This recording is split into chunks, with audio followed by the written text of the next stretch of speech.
warahmatullahi wabarakatuh. Alhamdulillah wassalatu wassalamu ala Rasulillah Muhammad ibn Abdillah wa ala alihi wa ashabihi wa man tabi'ahu bi ihsanin ila yaumil qiyamah. Amma ba'du. Pada kesempatan kali ini kita bersyukur pada Allah Subhanahu wa taala atas beragam nikmat yang Allah berikan.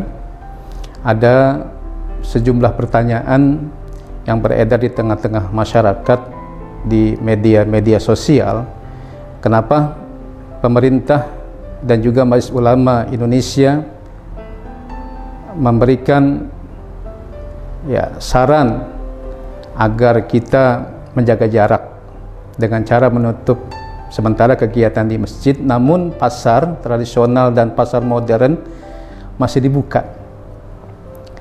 Sebenarnya pemerintah punya dua alasan.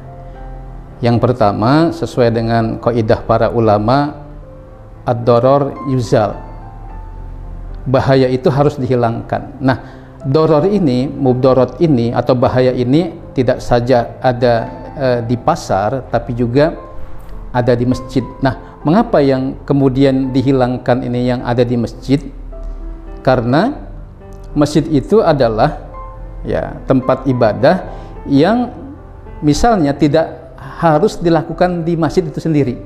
Contoh misal sholat Jumat itu oleh pemerintah diminta untuk diganti dengan sholat Jumat. Artinya apa? Sholat Jumat ada gantinya, yakni di rumah dengan melaksanakan sholat zuhur. Kata para ulama, idza daqal amru ittasa'a.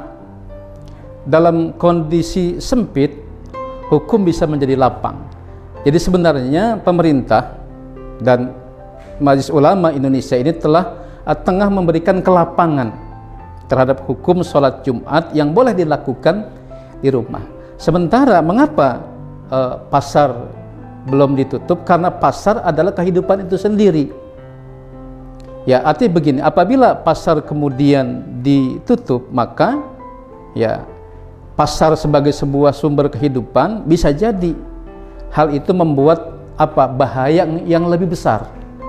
Berupa apa? Berupa kehilangan pekerjaan, berupa kemiskinan, berupa kelaparan yang bisa jadi dan memungkinkan orang bisa jadi orang tidak mampu lagi melaksanakan ibadah di rumah sekalipun. Karena apa? Kan dalam keadaan lapar, dalam keadaan susah.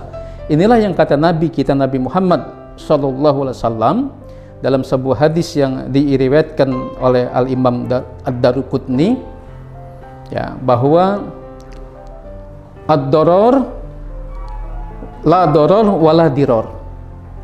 Jadi kita dilarang untuk membahayakan diri kita sendiri oleh Nabi, dan kita juga dilarang untuk membahayakan orang lain. Inilah mungkin fungsi dari physical and social distancing yang disepakati oleh para ulama dan pemerintah kota, dalam konteks ini pemerintah Depok.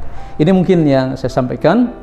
Mari kita jaga jarak secara fisik, mari kita jaga jarak secara sosial, baik itu yang ada di tempat umum, di masjid, di pasar, atau yang di tempat lain. Terima kasih. Billahi taufiq wal hidayah. Wassalamualaikum warahmatullahi wabarakatuh.